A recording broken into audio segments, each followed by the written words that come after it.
What's going on, everybody? I am back with another 250th YCS California deck profile. I have Mr. David Ferrer. And once again, sir, congratulations. Thank you. Thank you. What did you place today at this event? I placed 30th, top 30. Okay. So you made it top 32. You're playing on stream. Once again, congratulations. Congratulations. Not a lot of people can play on stream. So, wonderful moment to be in. But before we get into the list, any shout outs? Shout out to my coach, Louis Cunera. He always kept me positive. He kept my morals up. He kept me focused through every match.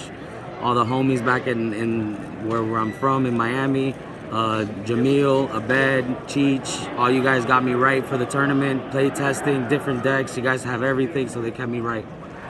And Nikolai for always being on point with the content, and as well as Knowhere Games for sponsoring me to get me here. Perfect, bro. All right, so let's jump right into it. Excellent. Very standard, pure Spright build. There are just a couple things that is my take on it, but we'll go ahead and get started. We got 3 blue. Oh, that beautiful. 3 jet. 2 red, 1 carrot. Okay, and then very standard for the spells, 3 starter, 1 smashers, gamma burst. I want to talk about this card. This card is probably the best card in all of the Spright arsenal. Closes out so many games for me. I've won more games with this card than I can count. It was really the backbone that let me crack back and beat the opponent. And then obviously we have the double cross, very standard. Okay, that's just the Spright limbs.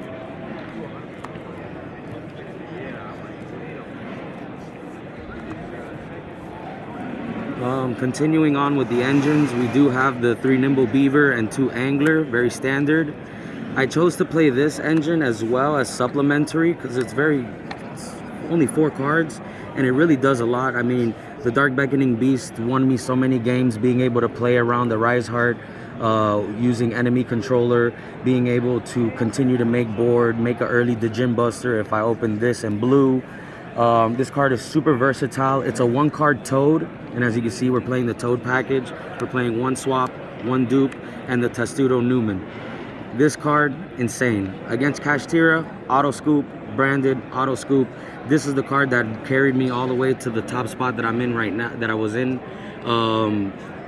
Loved it, loved it, loved it. And it really did its job, you know.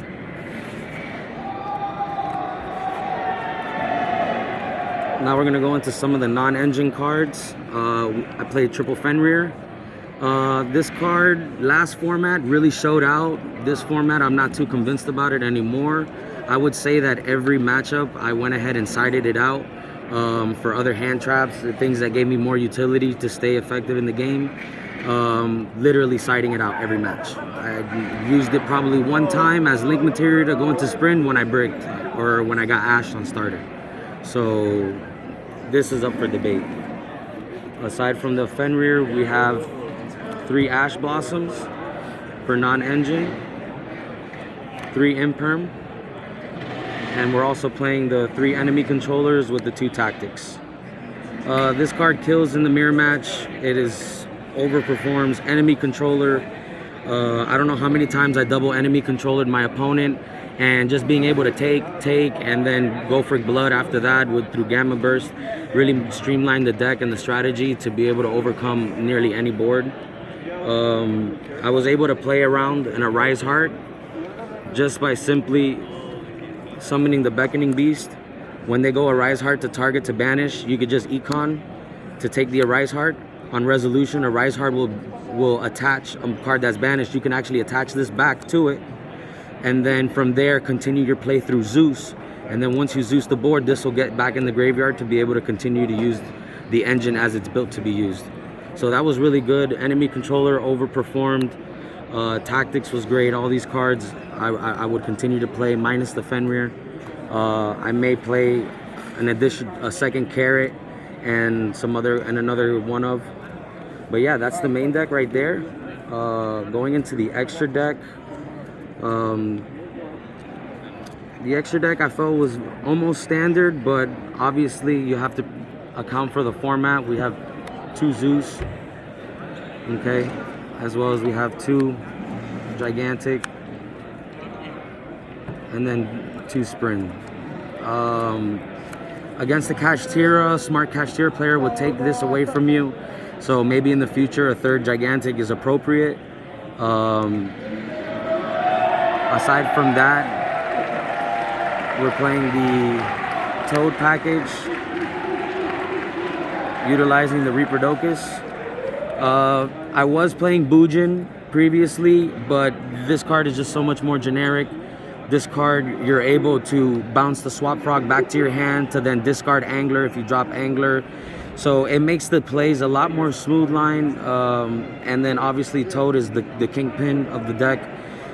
You get Toad on board, 9 times out of 10 you're probably winning. Being able to negate something, even double cross and get a double negate out of it, and even being able to add back your Nimble Beaver to keep play for the following turn. Super important. Rounding out the extra deck, we do have 1 Cerberus, 1 Phoenix, generic Link 2s, clears the board, you know, Spell and Trap Pop, Monster Pop. These had their utilities, I won't cut them. Dark the Dark Charmer, this is really good in the mirror match, almost essential. And then for the last of the cards, we have Mannequin Cat, Mosquito, and Onibimaru, and the Gym Buster. All of these cards really performed well. The only one that underperformed was the Mosquito while I was on stream. It'd be like that.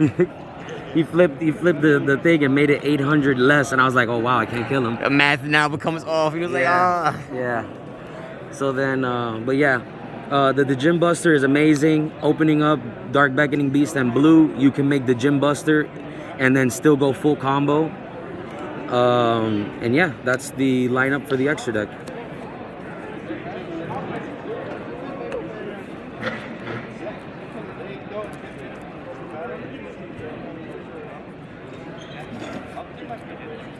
To be fair, my side deck kind of underperformed. Most of it was based on the matchups. We have 3 Droll and Lockbird. This card is insane. Shuts down the cash matchup if they open up Planet or Pot. I played against a Dark World and I lost game 1 because I got hand looped twice and I couldn't play. Game 2, I was able to Droll him. Game 3, I was able to Droll him. It won me the match. Another card here is the Ghost Bell and Haunted Mansion. This card is definitely necessary for the branded matchup. Really, there's nothing much more to say about that. Expulsion's too strong. Yeah, Expulsion is a fucking card. I mean, one match I played against Branded, and game 1 I Newman locked him. Game 2 he gimmick puppet locked me, and then game 3 I Newman locked him back, and that was it. Wonderful game. It was if it wasn't because I won the die roll, it would have been something else. For back row hate, we are playing the 2 Cosmic and the Duster. These cards didn't come up. I only played 1 Trap Tricks, and that was round 1, and I 2-0'd him. Didn't need it. Again, in the category of back row and monster hate, we got evenly matched. This card I'm conflicted about because it was really good at some points and then it's really bad at others. It never came up out of 14 rounds that I played. Never played the card once. Never sided it in, never needed it. There was 1 match where I sided it in and I took out Gamma Burst, and then I decided last second put Gamma Burst back in, and Gamma Burst won me the match. So, yeah. And then for the last 2, we are playing the Godarla. The concept behind this is that I Godarla them and then I could just Mosquito OTK. But I mean, this card never came up, never sided it in, never had a need for it. And then same deal for the Red Resonator, though it seems mandatory. Yeah, you gotta have something for time. I never went into time once. All of my games was one thing after another. You know, I was always finishing people off or with like 20 minutes on the clock. You know, so I would give that to the Newman lock, that it just is so oppressive that they just can't play. They just can't play. That's good. You gotta make use of all the cards in your arsenal. Yeah. So that's everything. Follow, like, subscribe. Nikolai's the best. Carries all the best content. Appreciate it, from man. my hometown. But you, congratulations, man. You've been grinding at locals. Even on the channel, we still have you be playing this deck, and like before you got to this build for the event. Congratulations. It shows that the grind, the health pays off. Keep practicing, keep working, man. Oh, yeah. And hopefully see you do more at Philly, and possibly a Nationals, right? Possibly Nationals. Yeah, I won my invite, so I'm excited about that. Let's go. All right, man. Congrats. All right, thank you.